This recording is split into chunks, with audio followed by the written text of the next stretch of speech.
besar Tuhan Yang Maha Esa yang telah menciptakan berbagai jenis tumbuhan dan hewan. Tentu saja tumbuhan dan hewan perlu berkembang biak agar tidak punah dan tetap lestari. Pada video sebelumnya, kita sudah membahas tentang perkembangbiakan pada tumbuhan. Bagaimana dengan perkembangbiakan pada hewan? Perkembangbiakan apa saja yang terjadi pada hewan? Mari kita simak video berikut ini.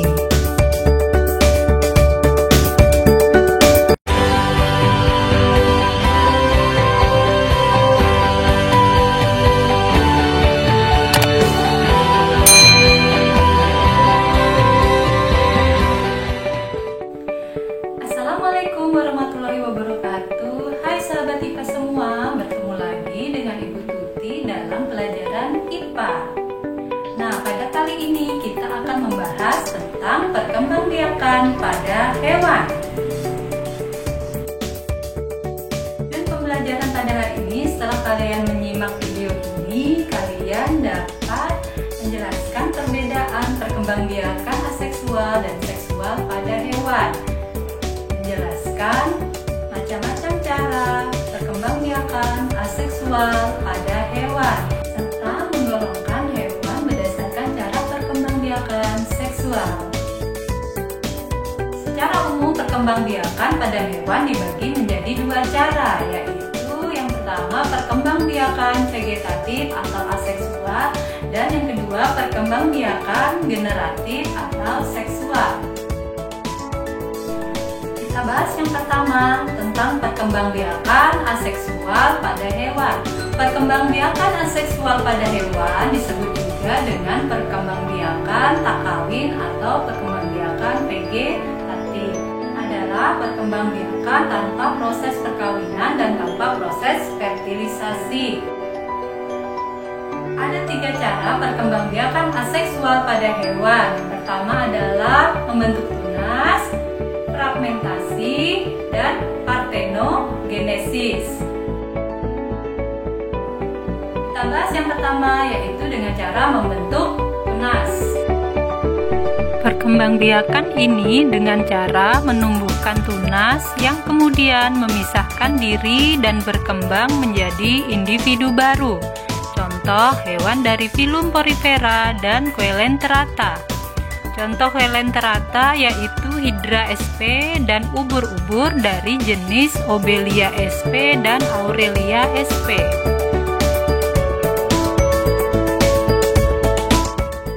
Cara perkembangbiakan aseksual yang kedua adalah dengan cara fragmentasi. Fragmentasi yaitu perkembangbiakan aseksual yang dilakukan dengan cara pemotongan atau pemecahan bagian tubuh menjadi beberapa bagian. Terjadi melalui dua tahap, yaitu yang pertama fragmentasi, pematahan atau pemotongan tubuh induk menjadi dua bagian atau lebih.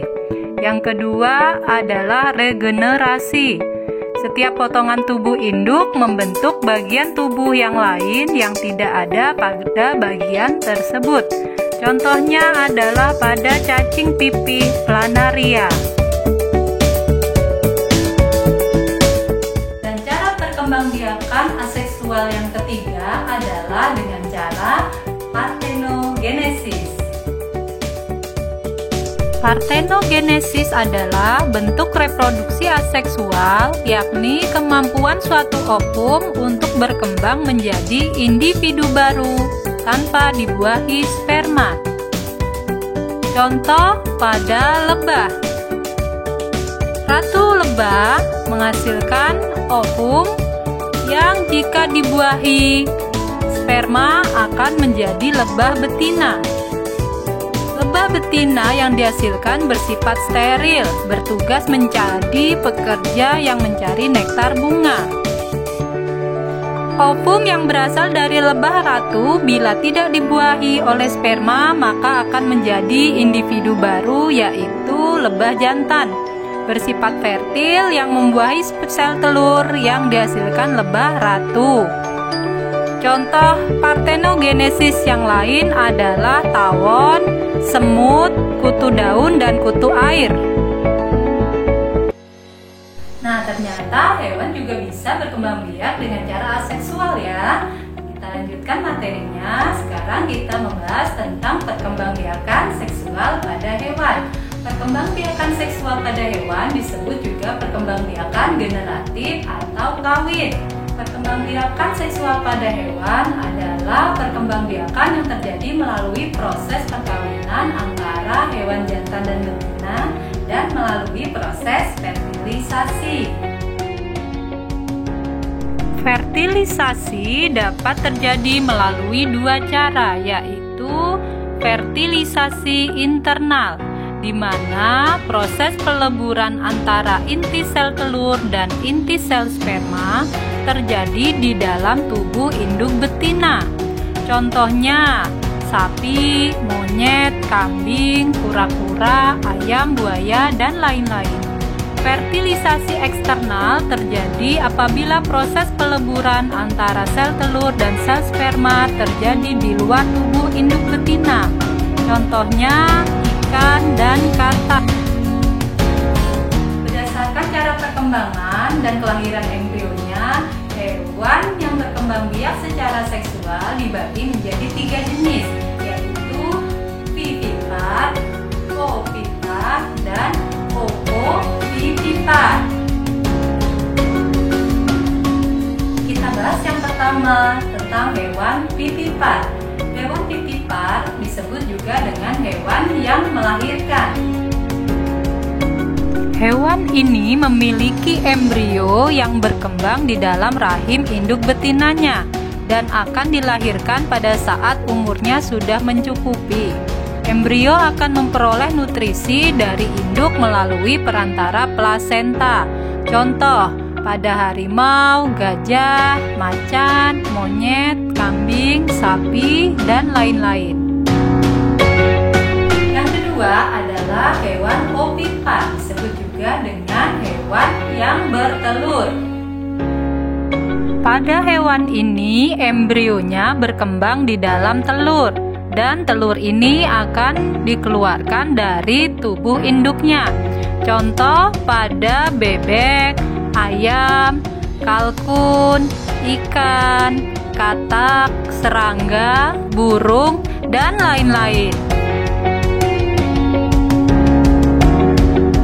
Yang ketiga adalah hewan ovovivipar, yaitu disebut juga dengan hewan yang bertelur dan melahirkan.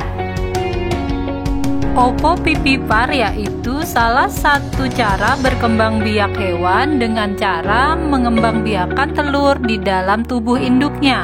Tetapi cadangan makanan yang diperoleh embrio berasal dari dalam telur tersebut, bukan dari tubuh induknya. Sel telur yang telah dibuahi menetas pada saluran telur atau opiduk sehingga hewan ovovivipar terlihat seperti melahirkan. Contohnya pada kadal, ikan gupi,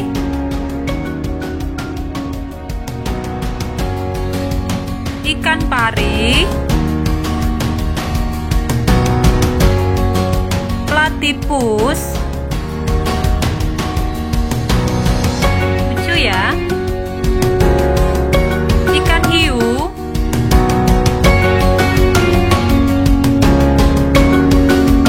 kuda laut,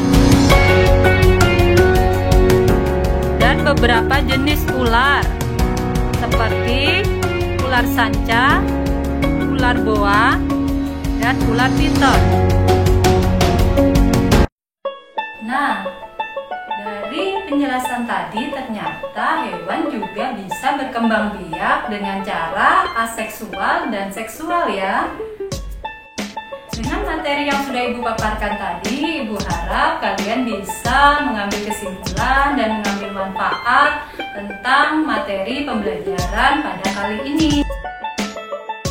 Cukup sekian materi Ibu hari ini. Jangan lupa like, subscribe, dan komen yang positif ya.